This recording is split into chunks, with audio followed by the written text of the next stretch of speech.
আজকের পর্বে রয়েছে ভারতের শেষ প্রান্তে অবস্থিত কন্যাকুমারী।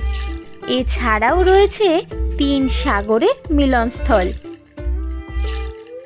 কন্যাকুমারীতে এসে কোথায় কোথায় ঘুরবে, আর থাকবেই বা কোথায়, আর কি কি খাবে, তার মধ্যে স্পেশাল খাবার এখানকার কি, সমস্ত কিছুই রয়েছে আজকের এই পর্বে। ঘুরতে এসে এরকমভাবে আমরা ছোটাছুটি কেন করছি সেটাও থাকবে আজকের এই পর্বে। শুধু চোখ কান খোলা রাখতে হবে, অর্থাৎ আমাদের সাথে পুরো ভিডিওটাই থাকতে হবে। এক্সপেন্সিভ নয়, খুবই রিজনেবল প্রাইসের একটা ট্রিপ তোমাদের সাথে আজকের এই পর্বে শেয়ার করব। এছাড়াও তোমাদের সাথে শেয়ার করব একটা এক্সক্লুসিভ জায়গা, যেটা কন্যাকুমারীতে এসে এখনো অবধি খুব কম মানুষই তোমাদের সামনে তুলে ধরেছে। এত কম খরচে আমরা কোন ট্যুর অ্যান্ড ট্রাভেলের সাথে এলাম, এটাই ভাবছো তো? সেইটা জানতে গেলে আমাদের সাথে পুরো ভিডিওটাই তোমাদেরকে থাকতে হবে। শাড়ি এখানকার silk, Chennai silk. How much it cost? 400 400 টাকা করে দাম শাড়ির।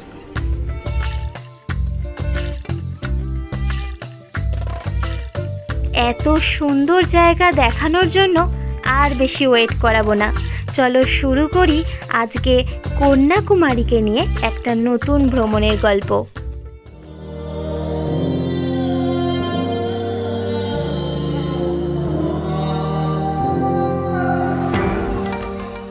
Hello everyone, welcome back to our channel Riktam and Shushmita's Lifestyle.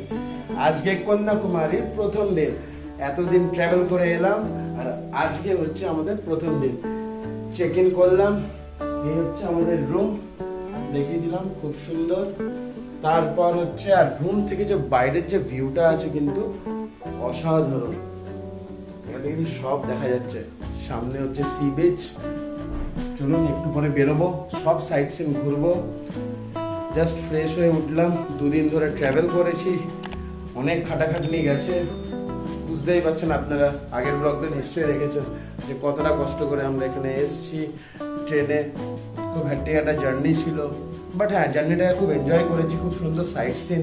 That's why এখন অব্দি যারা ওই ব্লগটা দেখোনি, ট্রেনের ব্লগটা, প্লিজ দেখে নিও এই ব্লগটা শেষ করে। তো সাথে থাকো, দেখতে থাকো। হ্যাঁ, আজকে হচ্ছে, সেটাও বলে রাখি, আজকে 26শে জানুয়ারি, হ্যাপি রিপাবলিক ডে। চলো তাহলে সাথে থাকো, পুরো ভিডিওটা স্কিপ না করে দেখতে থাকো। চলো, তোমাদের এই রুমটা দেখালাম আর ওয়াশরুমটাও তোমাদের দেখাচ্ছি। দেখিয়ে একটু পরে আমি বেরিয়ে যাব সাইট সিনের জন্য। আর শুনেছি আজকে অনেক ভিড় আছে, 26শে জানুয়ারি বলেই হয়তো অনেক ভিড় আছে। চলো তাহলে পুরো ভিডিওটা দেখো। চলো তাহলে বাথরুমটা আগে দেখায়।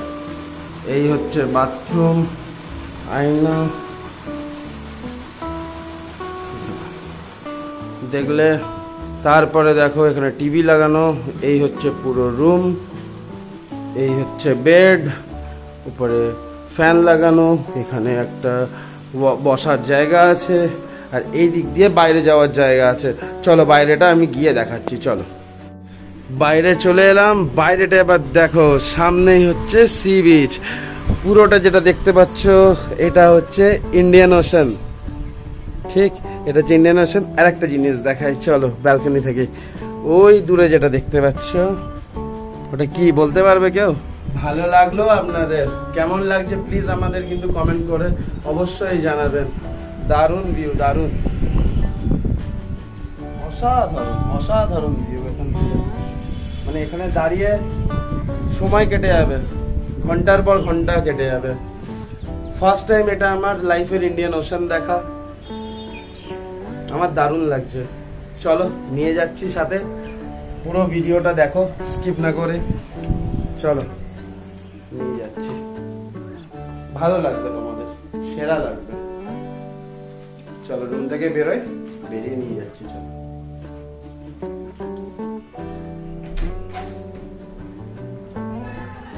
আমাদের রুম আছে হচ্ছে 2nd ফ্লোরে। এবার আমরা যাব হচ্ছে গ্রাউন্ডে। চলো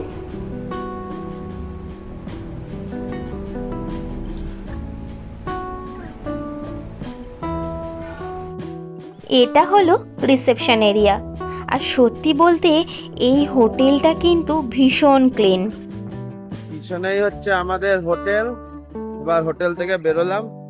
হোটেল থেকে বেরিয়েই না সবার আগে একটা জিনিস যেটা আমার চোখে পড়লো, এত সুন্দর একটা পরিষ্কার রাস্তা, হ্যাঁ, ওয়েল মেনটেন, খুব সুন্দর পেন্টিং করা আছে চারদিকে। আর একটা জিনিস যেটা আমার ফ্রন্টে আছে সেটা হচ্ছে সি বিচ। অসাধারণ লাগছে, পুরো ব্লু, দারুণ জায়গাটা, দারুণ। এটা আমার ফার্স্ট টাইম এক্সপিরিয়েন্স সাউথে, দারুণ লাগছে, দারুণ। আপনাদের তো দারুণ লাগবে, তাই স্কিপ না করে প্লিজ পুরো ভিডিওটা দেখতে থাকুন। কত টাকা আমাদের খরচা হচ্ছে, সব কিছু থাকবে এই ভিডিওতে। আজকে সবে ডে 1, পুরো কেরালা ঘুরবো, তামিলনাড়ু।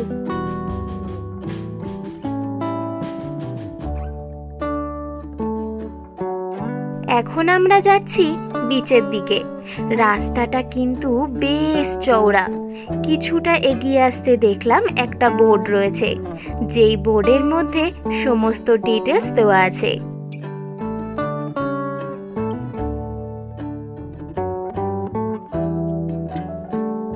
এখন আমি যাচ্ছি ভগবতী আমান কোভিল। চলুন তাহলে দেখি, যাচ্ছি, চলুন। এই চার মাথা মোড় থেকে এই দিকটা সোজাসুজি হেঁটে গেলেই পেয়ে যাবে বিচ আর তার সাথে ফেরিঘাট। আর এই রাস্তাতেই পড়বে কন্যাকুমারী মন্দির, যেটা আছে একটু সোজা এগিয়ে ডান দিকে। এখানকার রাস্তার প্রতিটা দেওয়ালে এত সুন্দর করেই আর্ট করা আছে, যেটা আমাদের সকলের মন কাড়ল। জানো তো, এই রাস্তার পুরোটাই মার্কেট এরিয়া, আর এখানে অনেক ধরনের জিনিস পাওয়া যাচ্ছে। দেখো কত সুন্দর লাগছে। সামনেই হচ্ছে কন্যাকুমারী ফেরি সার্ভিস। এইখান থেকেই বোট নিয়ে যেতে হয় বিবেকানন্দ রক, যেটা আছে ওই পারে। এখানে একটা জিনিস খেয়াল করে দেখুন, বোটের টিকিট কাটার জন্য কত মানুষের লাইন পড়েছে ওই মাথা পর্যন্ত। আর একটা কথা, এখানে বোটে টিকিট কাটার জন্য কিন্তু একটা সিস্টেম আছে, সেটা আপনাদের কিন্তু জেনে রাখা দরকার। এই ডান দিকে যে লাইনটা দেখতে পাচ্ছেন, এটা হচ্ছে স্পেশাল টিকিটের জন্য, যার মূল্য হচ্ছে 300 টাকা। আর বাঁ দিকে যেটা ছিল সেটা হচ্ছে 75 টাকা, 75, যেটা নর্মাল টিকিট। সেটার লাইন কিন্তু বিশাল। আর ডান দিকে যেটা ছিল সেটা কিন্তু ভিআইপি লাইন, ওখানে লোকও কম আর খুব তাড়াতাড়ি পৌঁছাতে পারবেন। এত বড় টিকিটের লাইন দেখে আমি তো চিন্তায় পড়ে গেলাম, তাই আর লেট না করে ওখান থেকে সরাসরি বেরিয়ে চলে এলাম। অসাধারণ জায়গা, খুব সুন্দর। আমি দূর থেকে যতটা পারছি দেখাচ্ছি, দেখো।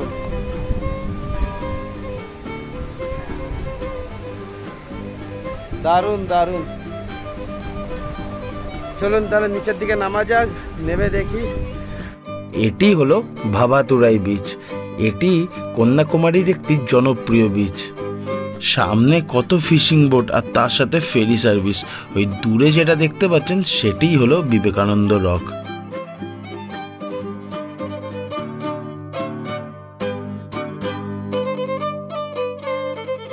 এই বিচের জলের কালারটা দেখেছো কতটা স্বচ্ছ। আর এইখানে অনেকে দেখছি স্নান করছে। সবাইকে আনন্দ করতে দেখে, জলের সাথে খেলতে দেখে আমার ছোটবেলার কথা মনে পড়ে যাচ্ছে। এই ভাভাতুরাই বিচটা কিন্তু বেশ সুন্দর। পিছনে দেখতে পাচ্ছেন কত ফিশিং বোট, অসাধারণ লাগছে। আর সব থেকে বড় কথা, এখানকার হাওয়া দারুণ লাগছে। আর এত জোরে হাওয়া বইছে, কি সুন্দর ওয়েদার আর দারুণ পরিবেশ। এত সুন্দর জলের কালার, তার সামনে এত সুন্দর হাওয়া, ঠান্ডা ঠান্ডা, অসাধারণ লাগছে। আজকে এখানকার টেম্পারেচার হচ্ছে 34 ডিগ্রি সেন্টিগ্রেড, 34 ডিগ্রি, কিন্তু একদম গায়ে লাগছে না, কারণ কি এত সুন্দর ঠান্ডা হাওয়া বইছে বলে।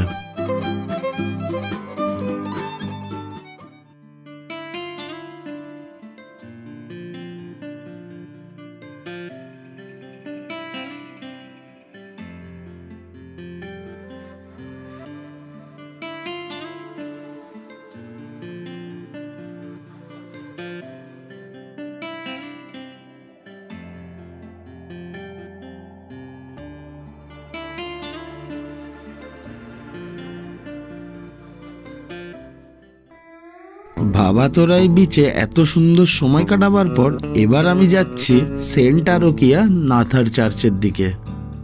এই ভাবাতোরাই বিচের পাশেই আছে কিন্তু এই চার্চটি। কি অসাধারণ ভিউটা দেখুন। আমি এই বিচে ছিলাম নিচে, এবার আমি উপরে চলে এসেছি। সামনে দেখতে পাচ্ছেন নীল সাগর, আর বাঁ দিকেই হচ্ছে এই চার্চ। এখানে ঘুরতে এলে অবশ্যই এই চার্চটাতে ঘুরে যাবেন, আর খুব সুন্দর লাগবে আপনাদের। ভেতরের পরিবেশটাও খুব চুপচাপ, খুব সুন্দর।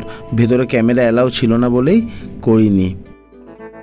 এই ভাবাতোরাই বিচের সামনে যেটা দেখতে পাচ্ছেন লম্বা মতো যেটা সমুদ্রের দিকে চলে গেছে, এটা হচ্ছে পায়ার। পায়ার কথার অর্থ হলো ঘাট।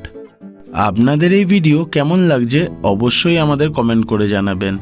এবার আমি এখান থেকে বেরিয়ে আস্তে আস্তে হোটেলের দিকে যাব। একটা জিনিস আপনাদের শেয়ার করি, দেখুন এখানে দেখুন আরও প্ল্যান্ট করা আছে জল খাওয়ার জন্য। মানে যে কোনো মানুষ এসে কিন্তু এখানে জল খেতে পারে।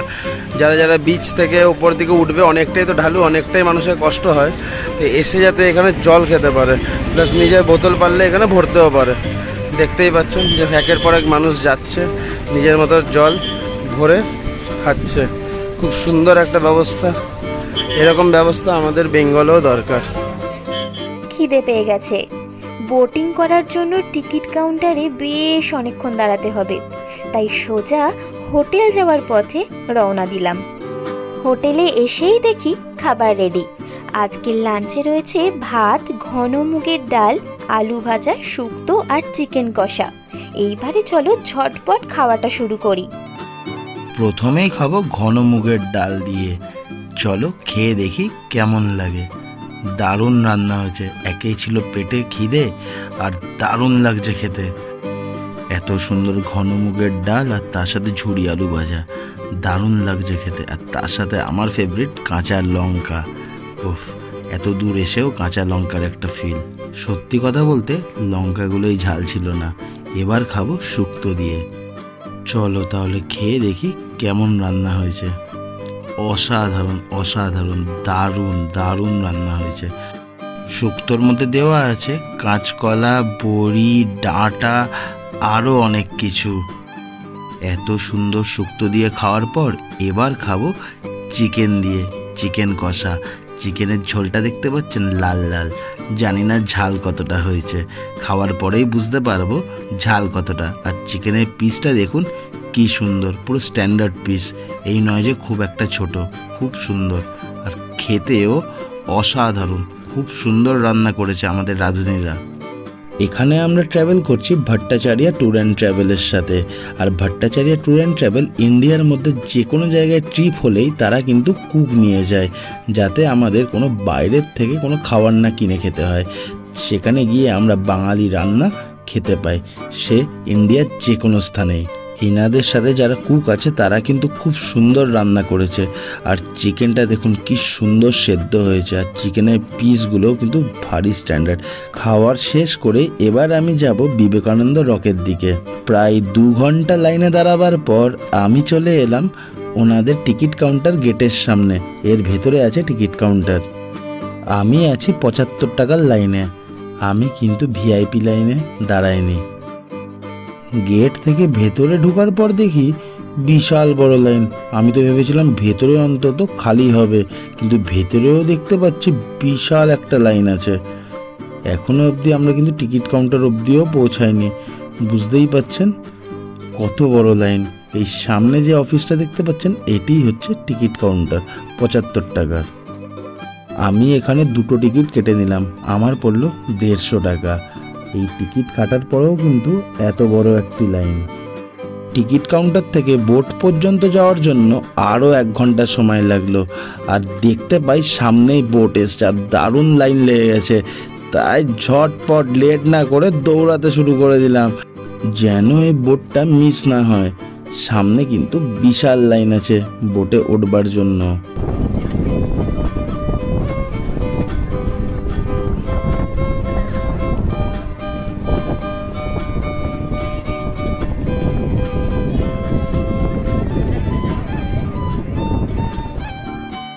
দৌড়ে না আসলে হয়তো এই বোটটা আর পেতাম না, আবার অনেকক্ষণ ওয়েট করতে হতো।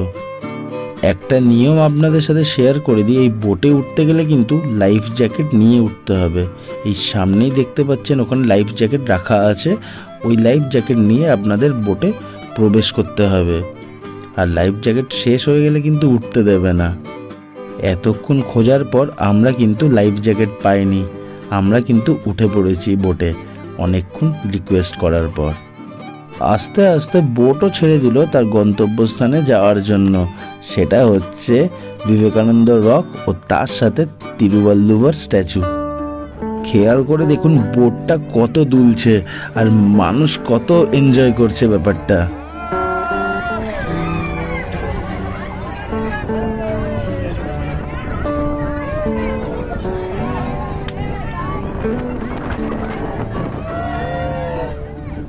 ঢেউয়ের স্রোতের তালে বোটটা অনেকটাই দুলছে আর সেই কারণে অনেকটাই ভয় করছে। তবে ভয় যতটা না করছে, আনন্দটা তার থেকে বেশি হচ্ছে। দূর থেকেই দেখা যাচ্ছে তিরুবল্লুবর স্ট্যাচু আর বিবেকানন্দ রক। দূর থেকেই এতটা সুন্দর লাগছে, জানি না সামনে গেলে আরো কতটা সুন্দর লাগবে। নেমে পড়লাম বোট থেকে, আর এখানেই আছে হচ্ছে টিকিট কাউন্টার। এখান থেকে 30 টাকা করে পড়ে হচ্ছে টিকিট নিয়ে ভেতরে যেতে হয়। এই বিবেকানন্দ রক মেমোরিয়ালটা দেখুন কি অসাধারণ বানিয়েছে। আর সামনে যেখানে দেখতে পাচ্ছেন অনেক ভিড়ের লাইন আছে, এখানে কিন্তু টিকিট চেক করে ভেতর দিকে প্রবেশ করতে হয়। আর সব থেকে বড় কথা, আমাদের কিন্তু টিকিট কাটতে হয়নি। সামনে যাকে দেখতে পাচ্ছেন সে হচ্ছে সোমনাথ আমাদের জন্য টিকিট কেটেই আগের থেকে রেখেছিল। আপনাদের তো আগেই বলেছি আমরা তো গ্রুপ ট্যুর করছি, আর এই গ্রুপ ট্যুরটা করছি হচ্ছে ভট্টাচার্য ট্যুর অ্যান্ড ট্রাভেলের সাথে। এই বিবেকানন্দ রক মেমোরিয়ালটা কিন্তু অনেকটা বড় জায়গা নিয়ে, এখানে কিন্তু জুতো খুলেই ভেতরে প্রবেশ করতে হয়। আর তার সাথে আছে হচ্ছে তিরুবল্লুবর স্ট্যাচুও। এইখানে প্রবেশ করতে না করতেই চারিপাশটা দেখুন কি অসাধারণ লাগছে, দারুণ নীল জল আর তার সাথে এত সুন্দর একটা পরিবেশ, অসাধারণ। কন্যাকুমারী কিন্তু আমার ফার্স্ট টাইম, আমার কিন্তু সুন্দর লাগছে জায়গাটা, দারুণ। এই যে সামনে যে বিল্ডিংটা দেখতে পাচ্ছেন এটিই হচ্ছে বিবেকানন্দ রক মেমোরিয়াল, কি অসাধারণ না? এই বিবেকানন্দ রক মেমোরিয়াল ভারতের দক্ষিণে কন্যাকুমারীতে একটি স্মৃতিস্তম্ভ এবং জনপ্রিয় পর্যটন আকর্ষণ হিসেবে অবস্থিত। ভাবাথুরাইয়ের মূল ভূখণ্ড থেকে প্রায় 500 মিটার দূরে দুটি পাথরের একটির উপর এই স্মৃতিস্তম্ভটি অবস্থিত। 1970 সালে স্বামী বিবেকানন্দের সম্মানে নির্মিত হয়েছিল, যিনি পাথরের উপর জ্ঞান অর্জন করেছিলেন বলেই জানা যায়। বিশ্বাস করা হয় এখানেই স্বামী বিবেকানন্দ 3 দিন ও রাত ধ্যান করেছিলেন, যতক্ষণ না তিনি সেখান থেকে জ্ঞান লাভ অর্জন করেন বলেই জানা যায়। দারুণ দারুণ দারুণ জায়গাটা, দারুণ। ব্যাকগ্রাউন্ডটা দেখুন কি সুন্দর, পুরো সমুদ্রের মাঝখানে, অসাধারণ অসাধারণ।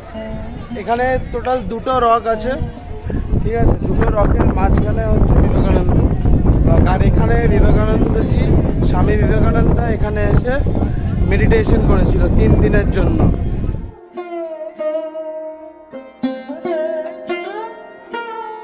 কিংবদন্তি অনুসারে এই পাথরেই দেবী কন্যাকুমারী ভগবান শিবের ভক্তিতে তপস্যা করেছিলেন। এখানে দর্শনার্থীদের ধ্যান করার জন্য স্মৃতিস্তম্ভের সাথে ধ্যান মণ্ডপ নামে পরিচিত একটি ধ্যান কক্ষ সংযুক্ত রয়েছে। মণ্ডপের নকশায় সমগ্র ভারতবর্ষের বিভিন্ন ধরনের মন্দির স্থাপত্য অন্তর্ভুক্ত রয়েছে। ভিতরে স্বামী বিবেকানন্দজির একটি স্ট্যাচু আছে। আর এখানে স্বামী বিবেকানন্দজি বললাম না একটু আগে 3 দিন এখানে মেডিটেশন করেছিল, 25, 26, 27 ডিসেম্বর 3 দিন স্বামী বিবেকানন্দ এই রকের উপরে বসে মেডিটেশন করেছিল। তার স্মৃতিতে আজকে এত বড় এটি বানানো হয়। এবার আমরা এখান থেকে যাব হচ্ছে, চলো স্কিপ না করে পুরো ভিডিওটা দেখতে থাকো। খুব সুন্দর, দারুণ।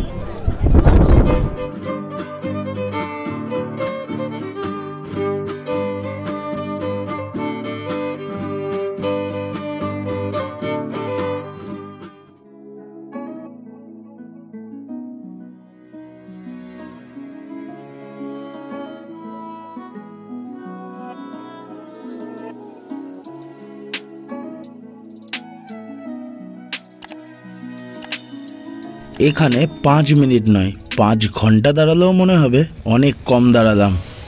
এত সুন্দর ফ্রেশ এয়ার ইনহেল করতেও কিন্তু খুব ভালো লাগছে। আমার তো এখানে এসে মনে হচ্ছে যে ভারতের বাইরে যাওয়ার দরকার নেই, ভারতের ভেতরেই এত সুন্দর বিউটি। একটা জিনিস সবাইকে শেয়ার করে রাখি, লেফট হ্যান্ড সাইডে এটা হচ্ছে ইস্ট আর ডান দিকে হচ্ছে ওয়েস্ট। আর যেটা সামনে দেখতে পাচ্ছেন এখানে আছে ইন্ডিয়ান ওশান, বাঁ দিকে হচ্ছে বে অফ বেঙ্গল আর ডান দিকে হচ্ছে অ্যারাবিয়ান সি। এটিই হলো 3 সাগরের মিলনস্থল। একটা জিনিস বলে রাখি, সানরাইজ হয় বে অফ বেঙ্গলে আর সানসেট হয় অ্যারাবিয়ান সিতে। কি দারুণ ব্যাপারটা না? এই রকম জায়গায় এলে আপনাদের ঘন্টার পর ঘন্টা সময় কেটে যাবে, আপনারা নিজেরাও একটুও টের পাবেন না। এত সুন্দর এই জায়গা, অসাধারণ একটা জায়গা। এই বিবেকানন্দ মেমোরিয়ালের নিচেই আছে কিন্তু অনেক বুক স্টল, 1 নম্বর 2 নম্বর 3 নম্বর দেওয়াও আছে। এখানে এসে আপনারা বই কিনতেও পারেন, পড়তেও পারেন। এখনও অবধি যারা যারা আমাদের এই চ্যানেলটিকে সাবস্ক্রাইব করে রাখুনি তারা কিন্তু আমাদের এই চ্যানেলটিকে সাবস্ক্রাইব করে নাও, আর তার সাথে বেল নোটিফিকেশন আইকনটাও ক্লিক করো যাতে সবার আগে ভিডিও তোমাদের কাছেই পৌঁছায়। এই বিবেকানন্দ মেমোরিয়াল থেকে বেরিয়ে এবার আমরা যাব হচ্ছে তিরুবল্লুবর স্ট্যাচুর দিকে। আজকে তোমাদের সামনে আমরা শেয়ার করব একটা এক্সক্লুসিভ নিউজ, যেটা হচ্ছে এই ব্রিজটা তৈরি হয়েছে কিন্তু নতুন, আর এই ব্রিজটা হচ্ছে গ্লাস ব্রিজ। এই ব্রিজের ওপর দিয়ে আমরা হেঁটে যাব ওই পারে, আর নিচটা হচ্ছে পুরো কাঁচের। এই ব্রিজের ওপর দিয়ে হাঁটার সময় নিচের দিকে তাকালেই ভয় করছে, কিন্তু দেখতে অসাধারণ লাগছে। তোমাদের কীরকম লাগছে আমাদের সেটা কমেন্ট করে অবশ্যই জানিও। জানো তো, এখানে থাকা কাঁচগুলো এক একটা 3000 কিলো ওয়েট নিতে পারে। আর এই কাঁচের ওপর দিয়ে হেঁটে যেতে গেলে কিছু নিয়মাবলী পালন করতে হবে। সেটা হলো, এই কাঁচের ওপর দিয়ে যত ইচ্ছে তোমরা হাঁটো, কিন্তু এই কাঁচের ওপর দিয়ে তোমরা দৌড়াতে পারবে না, আর তোমরা এই কাঁচের ওপরে বসতেও পারবে না। নিচে পাথর আর এদিকে হচ্ছে নীল সমুদ্রের জল। কি অসাধারণ একটা এক্সপিরিয়েন্স। আর সবথেকে বড় কথা, এটা হচ্ছে আমার লাইফের প্রথম এক্সপিরিয়েন্স। আমার তো এই এক্সপিরিয়েন্সটা দারুণ লাগছে। কি সুন্দর জায়গা। আর তোমাদের কেমন লাগছে অবশ্যই জানিও।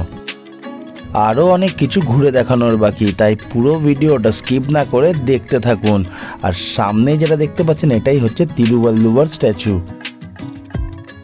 আমি এই জায়গাটার পুরো ফিল নিয়ে হাঁটছি, দেখতেই পাচ্ছেন যে আমি কত সুন্দরভাবে জায়গাটায় হাঁটছি, আর কি ভালোই না লাগছে আমার। আশপাশটা দেখুন, মন মুগ্ধ হয়ে যাবে আপনাদের।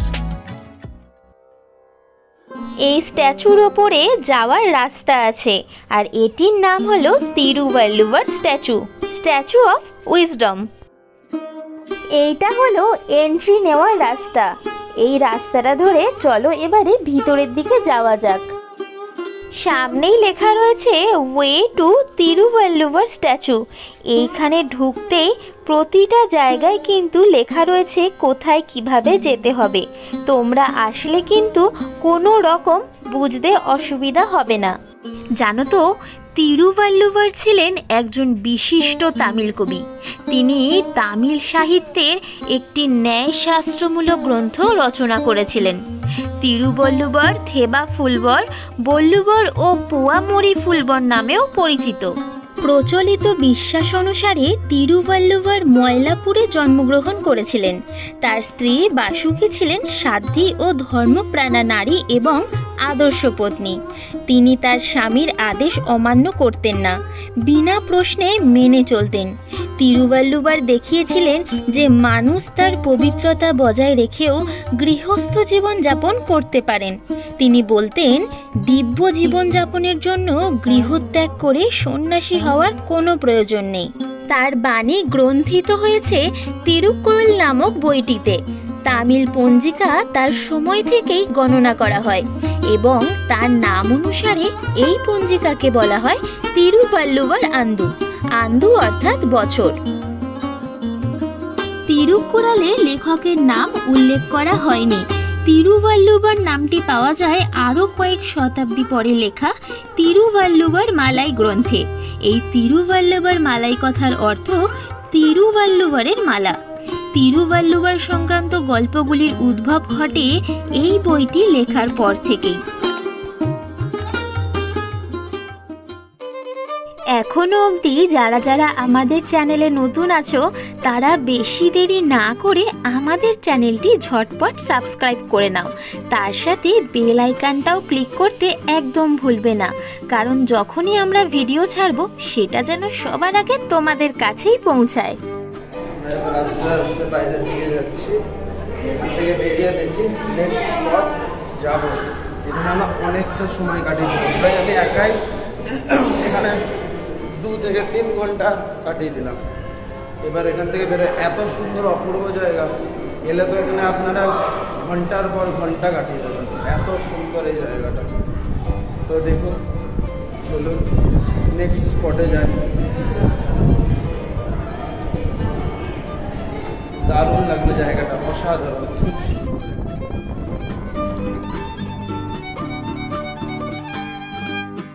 বাইরের দিকে বেরোতে গেলে আমাদের কিন্তু আবারও এই ব্রিজের ওপর দিয়ে হেঁটে পার হতে হবে।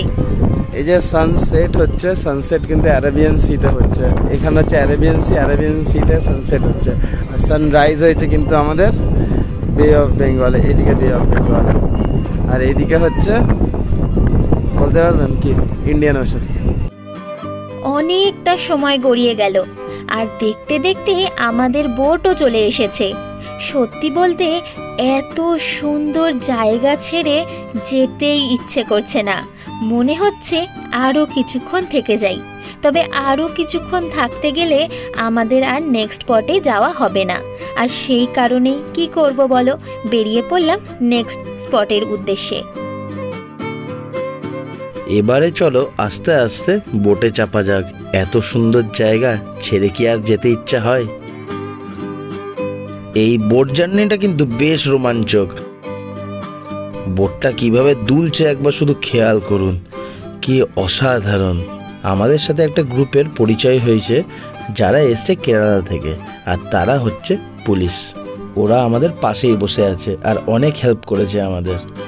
শেষমেশ নেমে পড়লাম ঘাটে। এবার আমরা যাব বাইরের দিকে। কি অসাধারণ ভিউটা দেখুন, আর এদিকে এখন হচ্ছে সানসেট টাইম।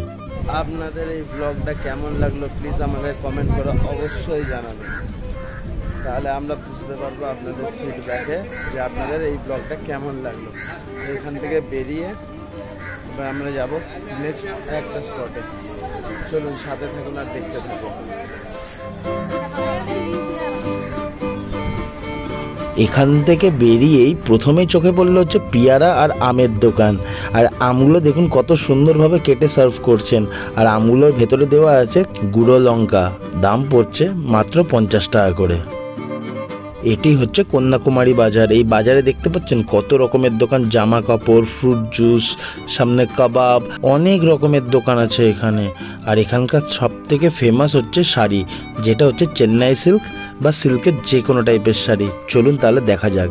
এই যে সিল্কটাকে দেখতে পাচ্ছি শাড়িটা, এটা হচ্ছে এখানকার সবথেকে ফেমাস শাড়ি, পুরো সিল্কের। এইটা ফেমাস শাড়ি এখানকার silk, Chennai silk. How much it cost? 400 400 টাকা করে দাম শাড়ির। এখানকার শাড়িগুলো সত্যি একটু অন্যরকম আর খুবই সুন্দর। আর এই দোকানটায় দেখেছো কত ধরনের কাঠের কাজ করা রয়েছে। এখানে প্রতিটা দেবদেবীর মূর্তি খুব সুন্দর করে কাঠেরই তৈরি করা। এছাড়াও কিন্তু কাঠের আরও অনেক জিনিস বিক্রি হচ্ছে। দেখতে দেখতে চলে এলাম কন্যাকুমারী মায়ের মন্দিরের মুখ্য দুয়ারের সামনে।